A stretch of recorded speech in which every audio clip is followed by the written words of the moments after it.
If you have a staggering beauty and cataclysmic power to create and annihilate in you, then maybe you'll like Manadrome. Let's talk about it now.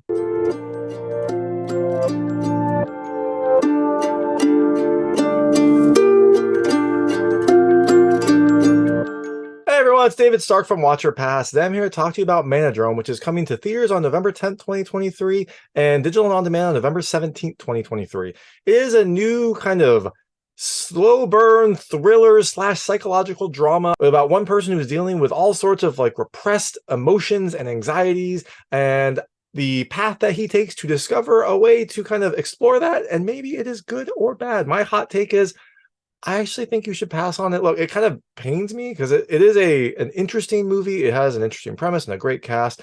But for me, it was a little bit too slow. And the kind of main character was not someone I really connected with, and not someone that I really understood what was going on or really kind of felt much sympathy for. So for me, it just wasn't as interesting or kind of as emotionally connected as I think it could be for other people. So I think you should pass on it. But look, I'm going to tell you a little more about the film, a few things I like, a few things I didn't like, and then really quickly go into the ending. So as you can imagine, there will be spoilers in the ending section. If you don't want to know what happens in this movie, I would turn off when I get to the ending section. Before that, I'll keep it vague. I'll keep it spoiler free. I'll let you know when I get to those spoilers. So in Manadrome, you have Ralphie, who is played by Jesse Eisenberg. He is kind of struggling in life. He got let go from, I think it's a construction job. And so now he is, Uber driving, trying to support his girlfriend who is pregnant. They're about to have a baby anytime now, and he is trying to make ends meet, but dealing with some inadequacy issues, some emotional issues, some repressed memories, things like that. And he discovers a group of people, a new kind of like support group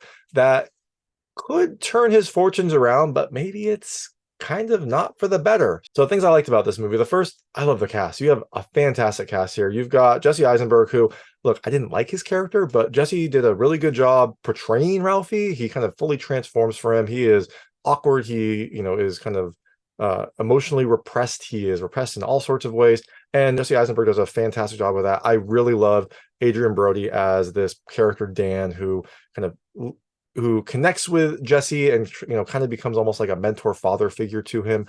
That was Adrien Brody's performance was fantastic. He was super supportive. He was like he kind of towed this line between like super supportive and also like cult like, and it was just a fantastic performance. I really liked his character. I kind of wanted to learn more about him, and every time he was on screen, he just kind of like captured the moment. And you've got a fantastic supporting cast in Ethan Suplee and Odessa Young, and Philip Edinger as Ralphie's like friend was another really great character. Look, the characters are all really well acted. They are all kind of different, and some of them are pretty interesting. So look, I love the cast and I love the characters.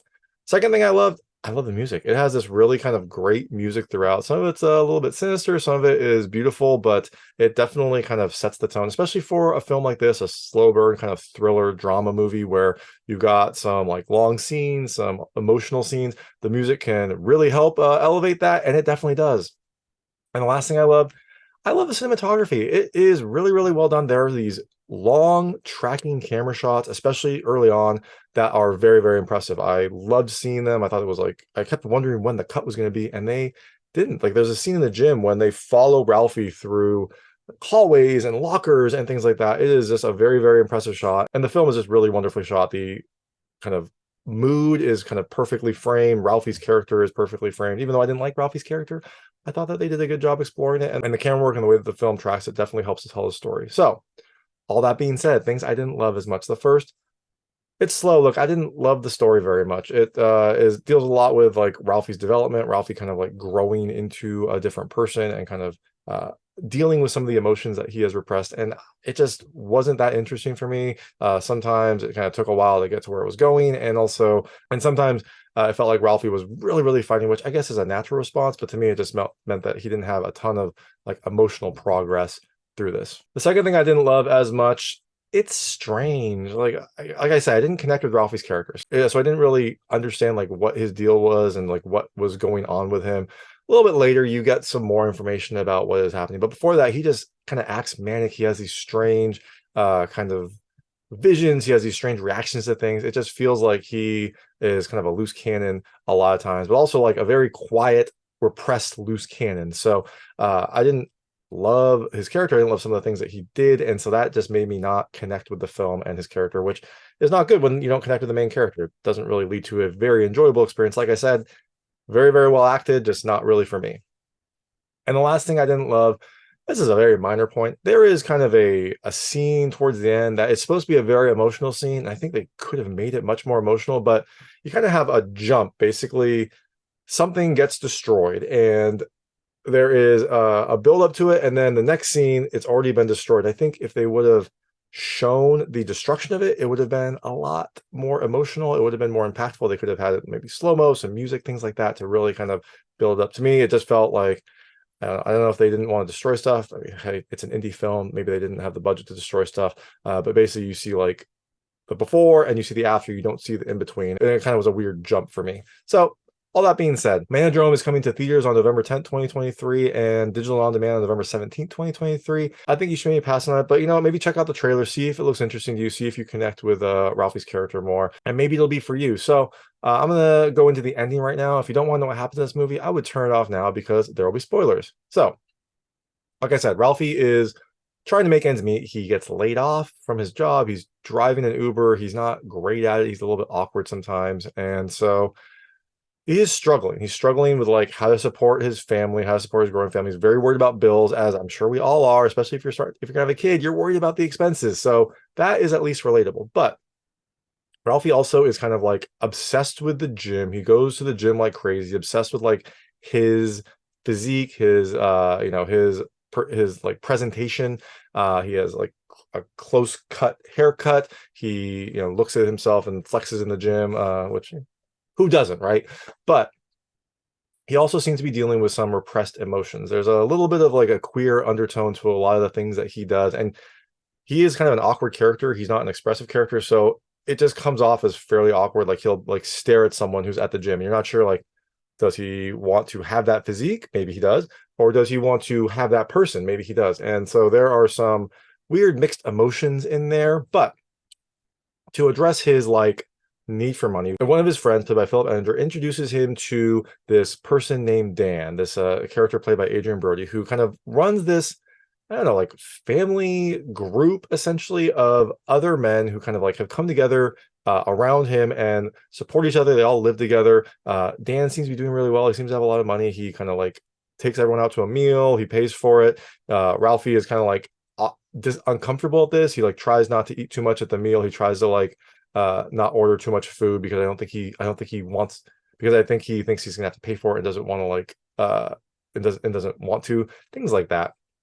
Dan also offers to like buy him things like there's this really nice shirt that Ralphie ends up really liking, and Dan like says, "Hey, let me buy that for you." And Ralphie's like, "No, it's okay. Like I can get it." And so he gets it, and clearly he can't afford it. It is a very expensive shirt. In the movie, I think it's a $200 shirt. So he buys it and then like instantly freaks out after about like how horrible it was for him to spend that much money.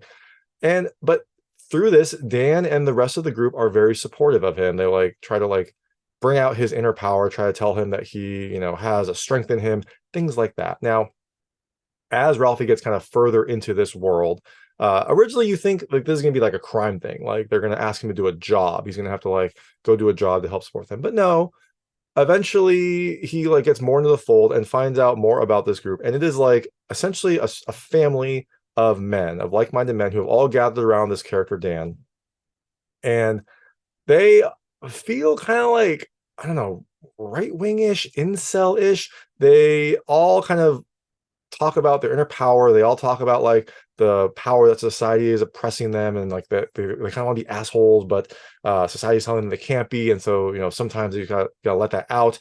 They also kind of start a meeting with talking about how long they've been celibate for. So I guess maybe they're kind of incel in that respect. It is kind of a strange construct, but it is a kind of family atmosphere where everyone lives in this big house that Dan owns, and they all kind of call him Dad Dan, and they have these like cult-ish kind of meetings and rituals and things like that to induct people into the family. Now, Ralphie, I think, is intrigued by this, but he still has his girlfriend and his life at home. And so there's this push and pull between like, does he want to be part of this family, this like supportive family where he is kind of seen as a special person, seen as a kind of like powerful person, or does he want to stay home and support his actual family? Now, eventually he gets fully inducted into the family. They like brand him with this symbol for the Manadrome, I guess is what it's called. And so now he is part of it. And they ask him like, "Hey, you gonna dump your girlfriend?" He's like, "What do you mean?" He's like, "Yeah, usually when people join this family, they just disappear. They like drop off the face of the earth and just kind of like fully commit to this world." And he doesn't yet. He doesn't want to yet, but it seems like he starts contemplating that. He starts ignoring her phone calls, which is a very tense scene for me because he's like driving around.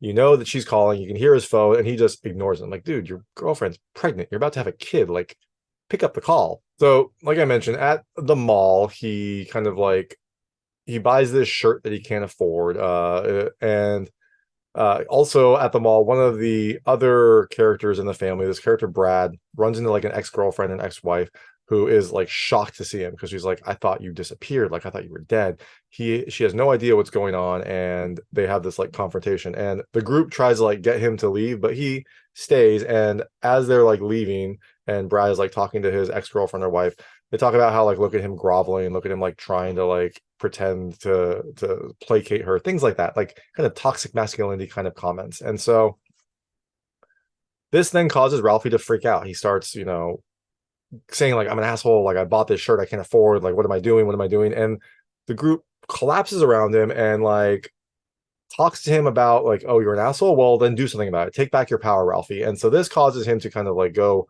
more aggressive.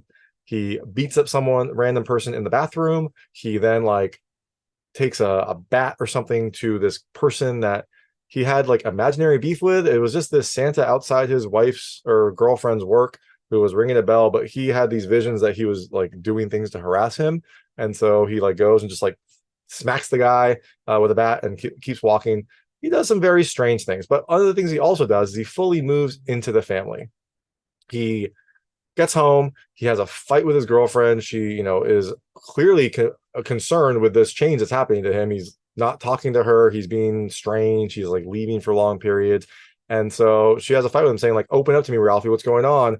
Like, I need to understand." And he just gets aggressive with her. He pushes her into a wall and talks about how he has this like strange power in him, this power to like create and annihilate. And then he like throws her in a like room and locks the door and then leaves, and he fully moves into the family. So after he fully moves into the family, they brand him. This is when they brand him. I thought they brand him earlier, but they brand him here. He has this ritual, like a cult-like initiation ritual. And after this, after he gets branded, they say he is like reborn as a son of Manadrome. So I guess this family is Manadrome, or maybe Dan is Manadrome. I'm not 100% sure, but I think the family is like they consider themselves the Manadrome. And this is when we also find out a little bit more about Ralphie's kind of background. Now, when he left his girlfriend, you saw him kind of look over his apartment and there was like a Christmas tree in there. And he got really angry at this Christmas tree for some reason. And you see him have a vision of someone that ostensibly looks like him. It's a boy. He's a little bit overweight. He has red hair. So it looks like it could be Ralphie as a kid. And this might be where some of his issues came from, like body issues. He's clearly obsessed with his body. He looks a little sad. And you find out later that his dad left him on Christmas. His dad up and left and like left him to care for his mom. So this has always been an issue for him. Like he has repressed feelings from not having his dad. He has repressed feelings because his dad left him. He probably had some sort of like body issues as well, which is why he is at the gym so much and obsessed with that. So you start to get a little bit more about his character, but I thought it was too little, a little bit too late. So Dan actually like kind of supports him when he's doing this. He talks about how, you were a broken, sweet, defenseless child, and you have to like believe in yourself and don't let that little boy down. He talks about how like, Ralph is strong and things like that. And then Ralph does something strange. Like while he's doing this, while Dan is like clearly supporting him, he like punches Dan in the face and then abruptly leaves. And he like headbutts his friend when his friend's like, "Yo, what's going on? Like, are you okay?" He headbutts his friend, gets in his car, like peels out, hits a bunch of cars as he's getting out of there, and drives away. And you're like, what? That was a weird shift. Like, what was going on? He sleeps in his car. He then goes to the gym the next day and he sees this like rival that he has kind of had beef with. This character who I think he's gay. Like you get the implication that he's gay, but he's also just a fantastic bodybuilder. So Ralph has had beef with him. He sees him leaving the gym, and so he follows him. And he follows him to like to the person's work site. I guess he seems to be working construction. They were maybe they were like working together. I'm not 100% sure, but he follows him to his work site. He sees he like goes into like this abandoned building, and when he gets in there, that his rival, that person, comes up from behind him and like starts kissing him, and they kiss for a little bit, and then they have intercourse. And you're like, okay, that's an interesting change. But like I said, there are some queer undertones in this film, so it makes sense. Like maybe that is one of the repressed things that he has as well. Maybe he's repressed that along with many other things. And so they have sex, and you're like, okay, this is an interesting turn. And then after, the guy like goes to the other side of the room, he says like, I don't even know your name, like, what's your name? And that's when Ralph shoots him in the stomach, and you're like, oh, that was a weird turn. So he shoots this guy in the stomach and then robs him, like takes his coat, takes his watch, takes his necklace, all of his chains, takes his car, and goes and pawns all that stuff. He keeps the car, pawns all the other stuff, gets cash, and like now he goes home and uses the cash to like buy stuff for his family. He like buys supplies. I think he buys a new TV, things like that. You're like, okay, this is a very short-term solution, Ralphie. This is not going to work out well because you killed someone and you took his car. Not going to be a very good ending for you. So he's doing this. He's taking care of his family. He's like watching his kid, and he goes to the store with his kid to buy some stuff. And when he gets home, his girlfriend's not there. She is not around, and you see a note on the protein powder saying like, forgive me. And you're like, what? Like, that was weird. I mean, I liked that it was on the protein powder because she knew he would look there. Like, that's something somewhere where he would probably look. But I guess his girlfriend just like up and abandoned him with the kid, just like his dad did. I guess like she had the baby. He came back. He was essentially like trying to take care of the family now with these ill-gotten gains, but still trying to take care of the family. And then she just leaves him. So she seems to have run off. And so now he has to take care of this baby. And this is where you have this scene that I thought was kind of a jump. After this, like the next scene, you see the apartment and things are like turned over. Like a chair is turned over, the TV's on the ground. Ralph is like lying in the middle of this destruction, kind of contemplating what to do. And I thought this would have been a better scene to like, if they actually filmed it, like filmed him throwing a chair, filmed him breaking something. I assume the budget didn't allow for it, but that was weird because it was like, forgive me, and then boom, the apartment is destroyed. But he's got to do something. He takes the kid, takes his stuff, goes back to the house, goes back to the Manadrome family, because I guess that's all he has left. So he gets there with the kid. It's very awkward because he left in a very awkward way, but they seem to accept him. Someone holds his kid. They get him a plate for food. It's Christmas, so they kind of sit him all down. And then you have the cops show up. And you're like, okay, this is not going to be good. And that's when Ralph pulls a gun and says like, you have to help me. Like you can't let them get me. And Dad Dan is fantastic. Adrien Brody's fantastic. He's very supportive. He like tells him, look, we knew that this was going to happen. They called us because they found your car at that work site where that man was killed, but let's figure this out. And Ralph is having nothing of it. He, basically he like tells everyone to get down. He like kind of threatens to kill himself. He like puts the gun to his head. And he tells one of his like brothers, I guess, to take his baby upstairs so the baby wouldn't see this. I'm like, okay, this is gonna be pretty intense. So he puts the pistol to his head and then like recites their like oath, one of their like leadership oaths, one of their like power oaths.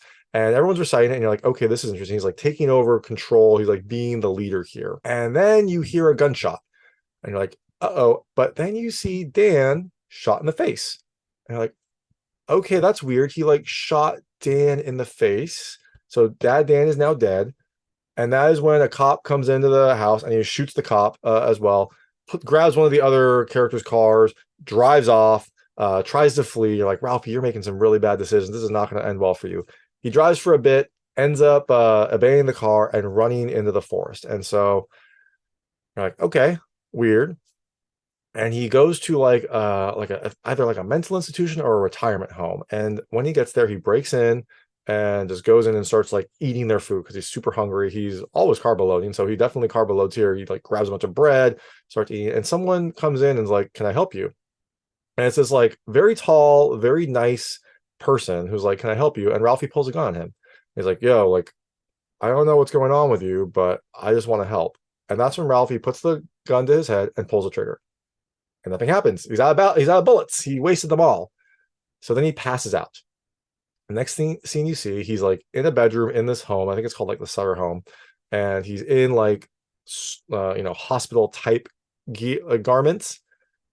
And he gets up, and that person is there, and that person's name is Sachel, and he tells him about the story about when he was young, like 3 years old, he fell into the water with his dad, and like it was late at night. I don't think his dad noticed at first. They were in a boat, and so he, it was ice cold water. He kept like coming up for breath, looking up, and then going down, and he kept doing this. And eventually, as the boat got farther and farther away, he was worried that nothing would happen, and so he kept coming up just in case. And the last time he came up, he saw his dad like jump into the water and swim towards him. And he says at that moment he knew two things: one, he knew what death was, and two, that he loved his old man, and he loves him like a rock. And this seems to touch a place with Ralphie, because Ralphie's always been looking for a father figure. He kind of had it with Dan. I don't know why he killed him, but Ralphie was looking for a father figure. And so when Ralphie hears this speech, he comes over and like lays down next to him and like cradles into his arms.